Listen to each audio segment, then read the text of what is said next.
Hello, my name's Theo Delaney.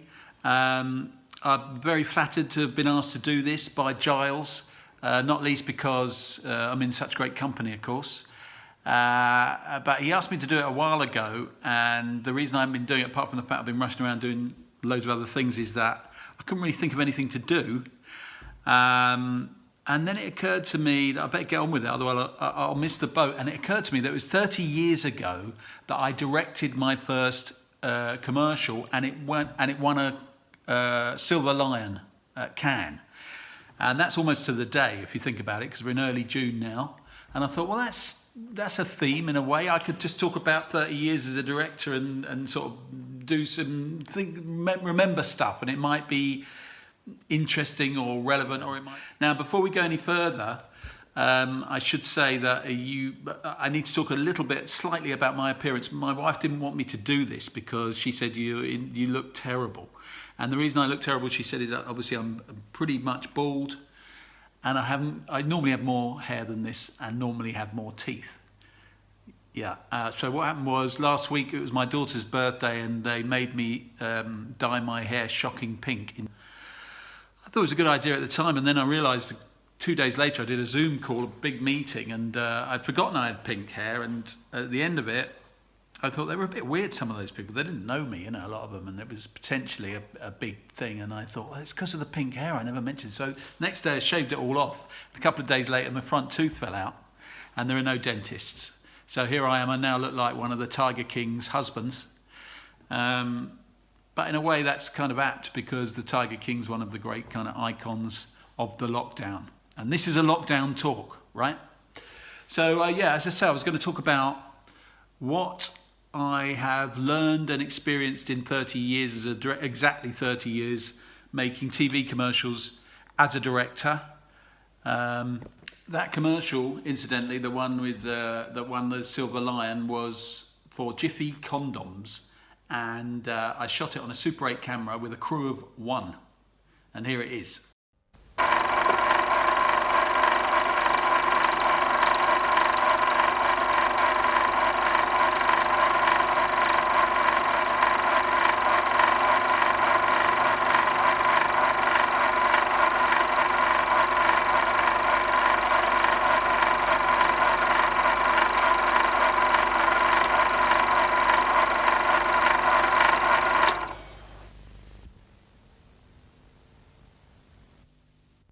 I started as a runner when I was 18, and I started in a company working for a director, a very generous and clever man called John Clive. And he was so massively enthusiastic about the business of filmmaking and commercials making that he set about just transmitting that enthusiasm and knowledge, deep knowledge, to me. I was like his assistant. I was his runner, obviously. And and within weeks I was absolutely fascinated by it, immersed in it, thanks to him. So much so that I started writing articles for magazines like Creative Review and Campaign almost immediately on the subject of commercials directing and commercials directors. I never dreamed at that point I could be a director. These people seemed like gods to me. I never ever thought I could do that. But I thought if I keep going up the production hierarchy, I might make producer, maybe. And as it turned out, the opposite was true. I was absolutely hopeless at production, and the further up I got, I struggled up the greasy pole. The more obvious it became to everyone, including me, that I would never make a producer. So what I did was I took a detour, and I became a full-time journalist for a while. I got a job on a magazine called Direction, and that's where I learned about learning, because the editor, my boss who hired me, was a guy called Paul Quarry, who again was a very clever and kind man, despite a reputation for belligerence. And he basically took me under his wing, because every month, when I first started, every month part of my job was to hand in a feature article for the magazine that I'd written.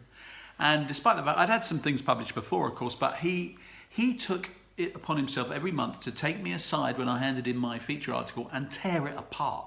He completely tore it apart and told me every single thing that was wrong with it. Now, for the first 2 or 3 months that he did this, it turned into a blazing row, because I was like, I couldn't take any of this criticism at all. I was absolutely furious. I disagreed with every single point he made, almost as a matter of principle. But then as this went on, I started to realise that, I mean, he persevered. He didn't have to, but he persevered. And I started to realise that actually everything he was saying was not wrong, but right. And that what he was doing was teaching me how to be a much better writer for free. In fact, not for free, he was paying me. I was on his payroll and he was still taking the trouble to do this. And after, I don't know, 6 months or something, he stopped having to do it so much. It became just a few little notes.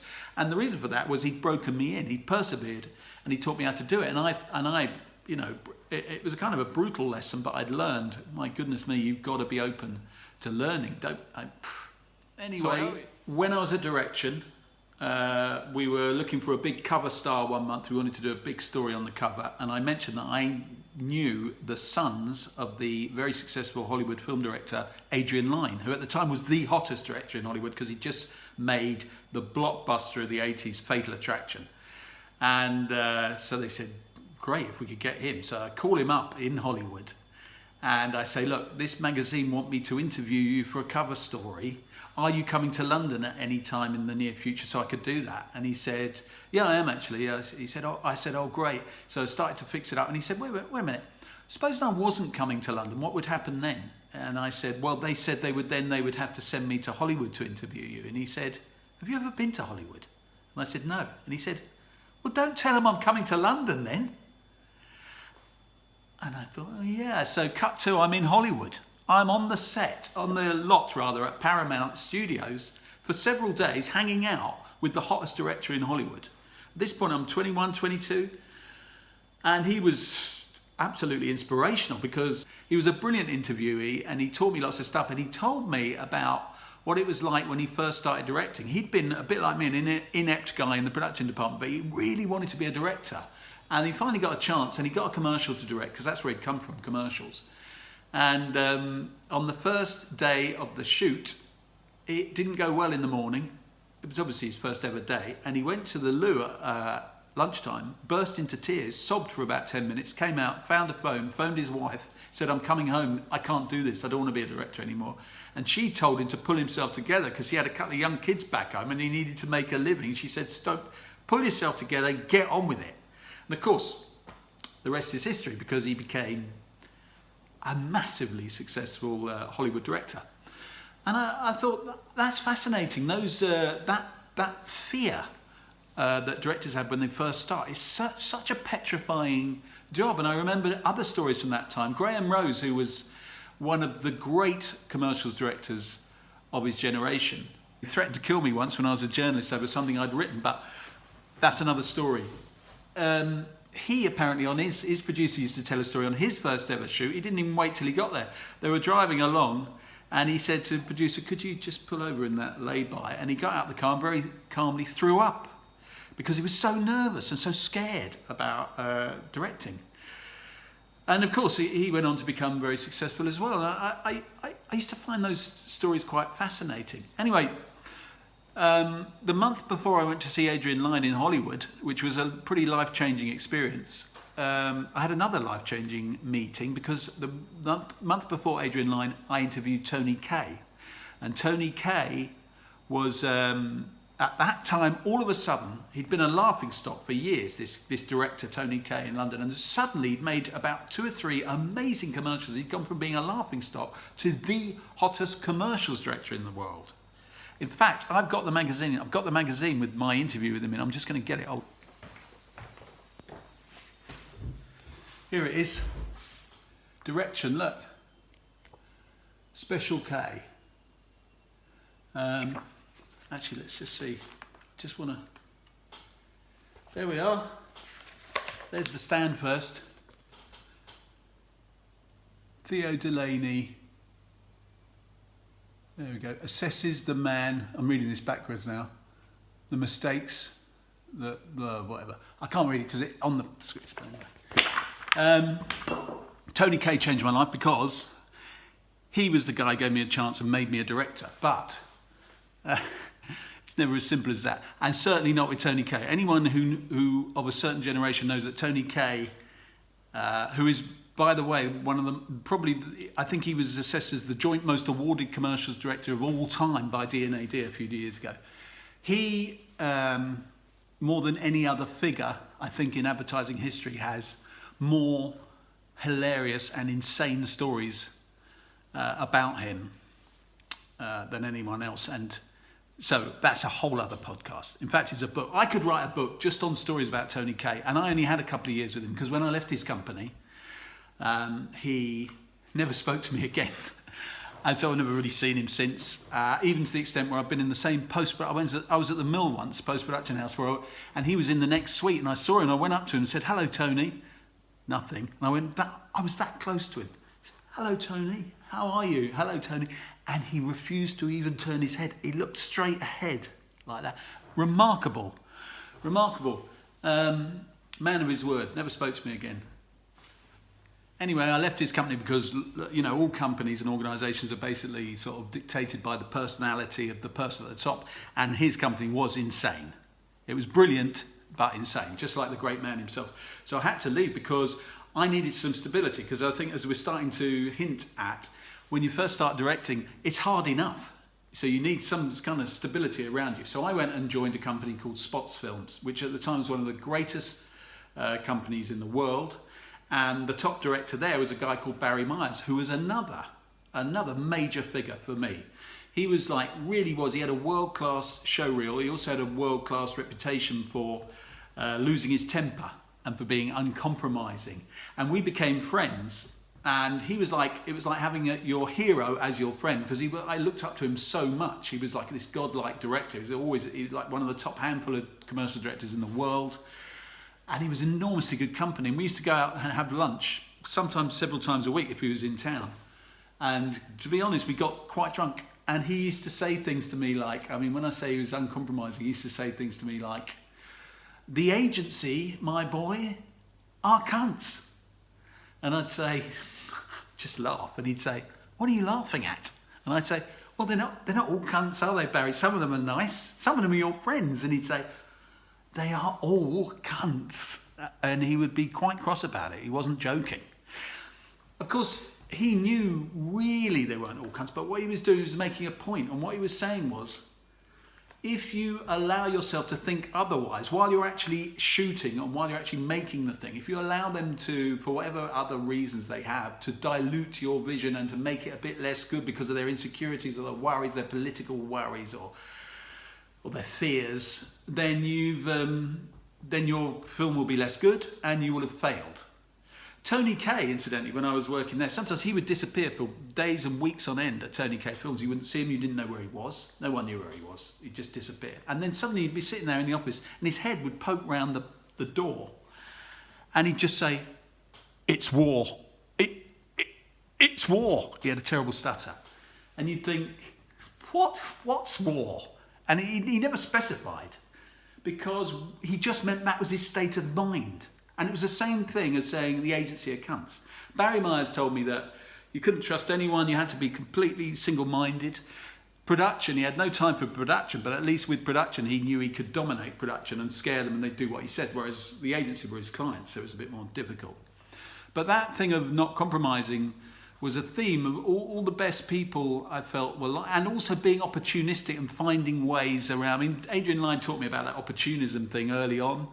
And then Barry and Tony taught me about being single-minded, because at the end of the day, they don't thank you for being malleable and compromising, because they want to get the best commercial they can get. And if you're just going, "Oh yeah, we could try it like that," if you're like, "Okay, yeah, we won't do that," if you don't want to, I mean, what are they buying?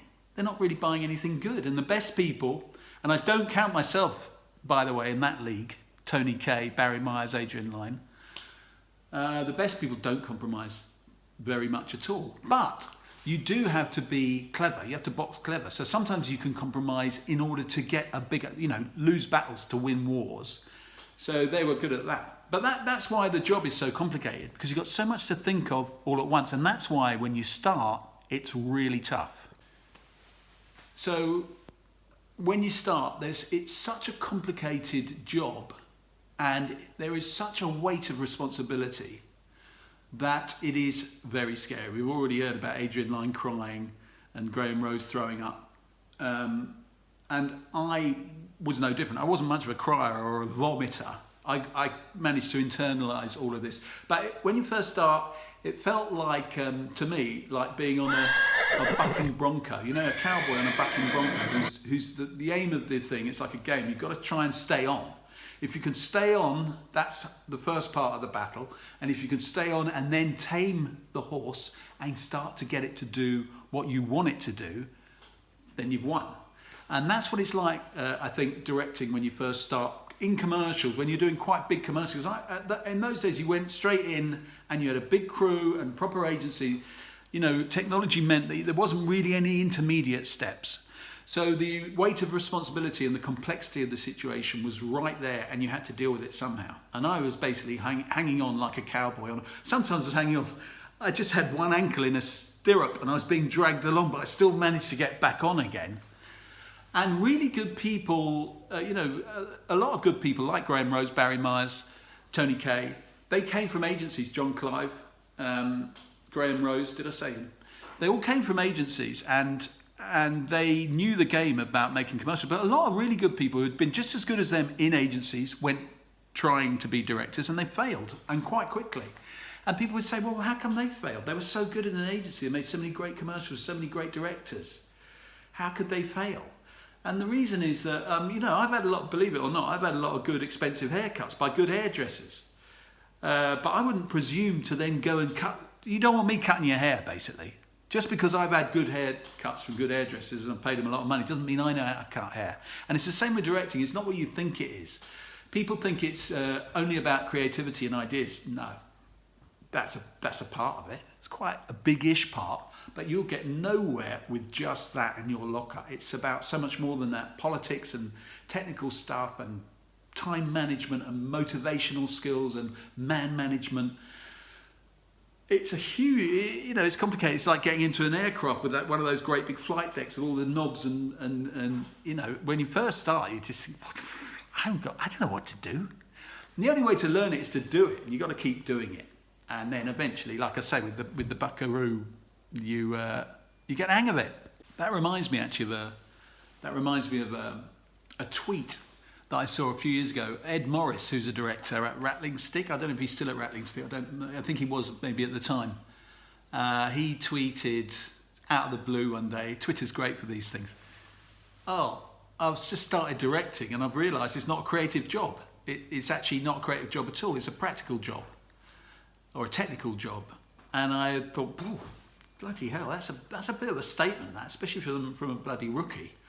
But I knew what he meant. And what was interesting was he's another example of an agency guy getting in, starting to do the job. But, he didn't fail. He's gone on to be really good because he realised once he started doing it that it wasn't just a creative job by any means.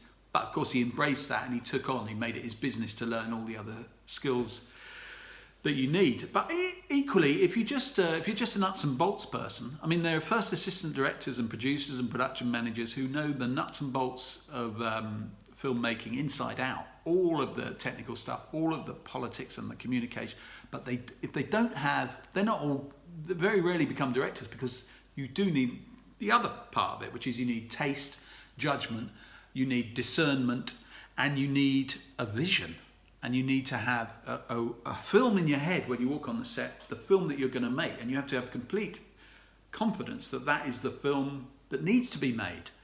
And all of these crew, another great misconception and fallacy about filmmaking, which people said to me, used to make me furious. When I first started, people would say to me, oh, look, it's fine. All you need is the right crew. If you've got if you've got the really good crew around you, you can't go wrong.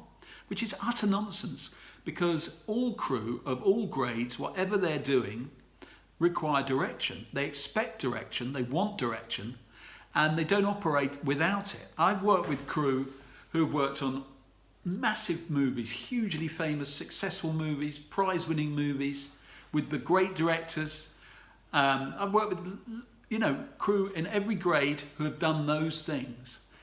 In my experience, the more senior, the more accomplished the cameraman or the costume designer or the special effects guy, the more they expect from you to be directed. They never turn up expecting to know what to do. The first thing they do is they expect you to tell them what you are attempting to achieve and what you want them to do in order to help you achieve it. Obviously, they bring their own specialist knowledge, and that's when you work as a team.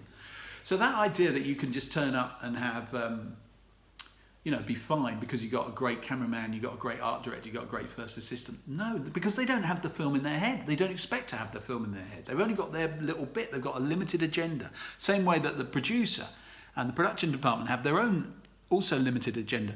Nobody's out to get you, but they're out to fight their own corner and do their own job as best they possibly can. And they expect you to be in the same mindset. So as soon as you get that out of your head, that you're going to be rescued by this great accomplished crew, that's a really important thing. And I got that. You're disavowed of that real quick.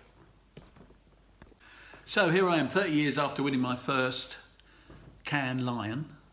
And as I say, I'm a better director than I've ever been. But I don't regard that as a reason to be in any way complacent or relaxed about it, because it's a terrible cliche, but it's absolutely true that you always learn, you're constantly learning, and you should always be open to learning. It's also a terrible cliche that's true that every single job is entirely unique. There will be things on every single job, and this is one of the reasons why it's a stimulating, great job to have. Every single film you make will be unique. And although there will be lots of problems you've encountered before, there will be new problems.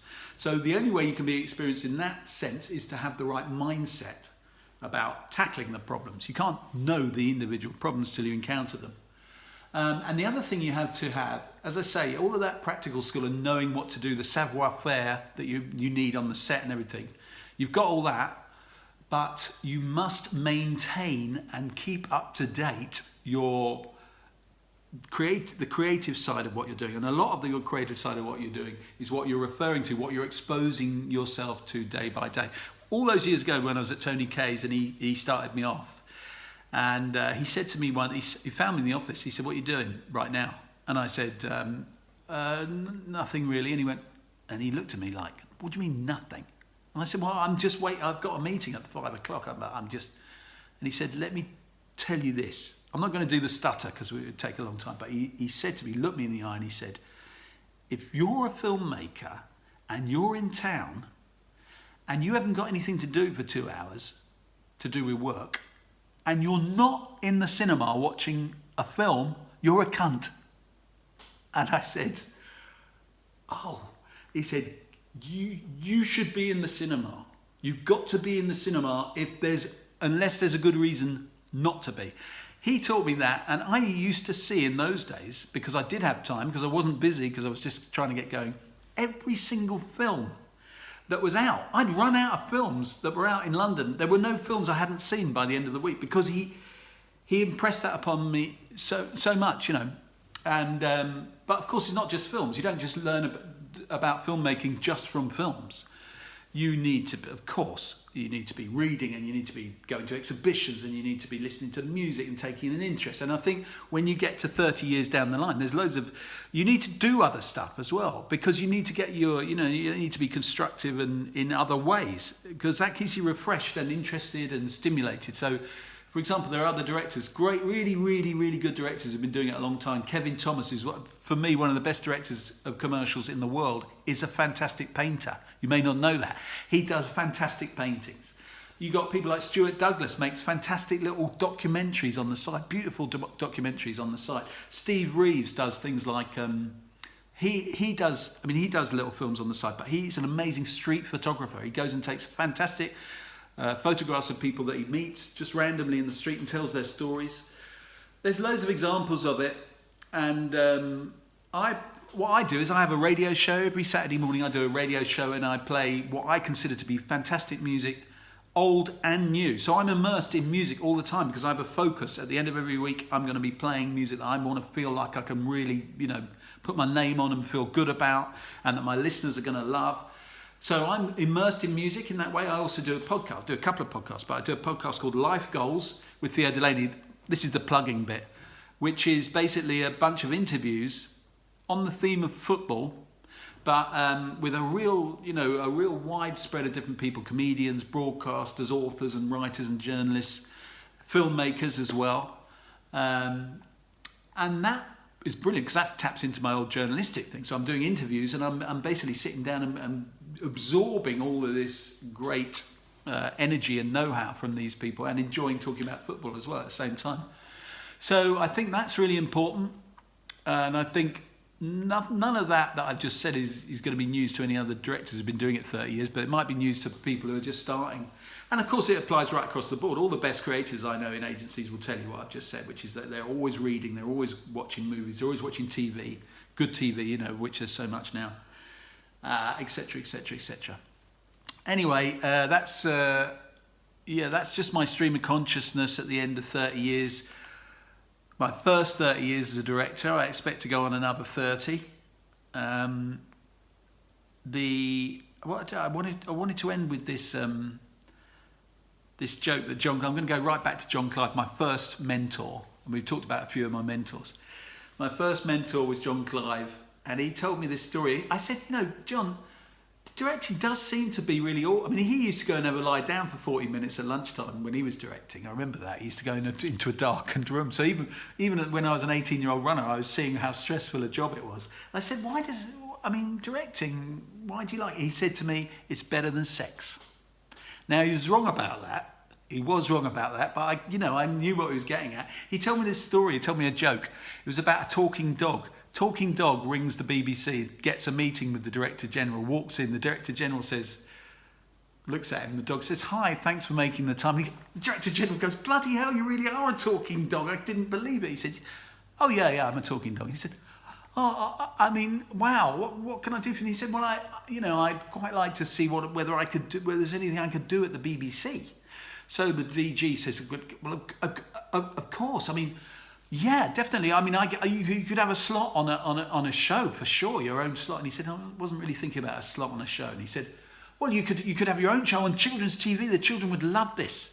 They'd love you." And he said, "No, I don't really want to be on children's TV." And he said, "Okay, I tell you what, prime time, Saturday night, your own show. I mean, that's as big a thing as you. I'll clear the schedules for you. Saturday night, your own show. What do you think?" And he went, He said, "Well, do you tell me, what is it? What would you like? Tell me what you'd like." And he said, "What I really want to do is direct."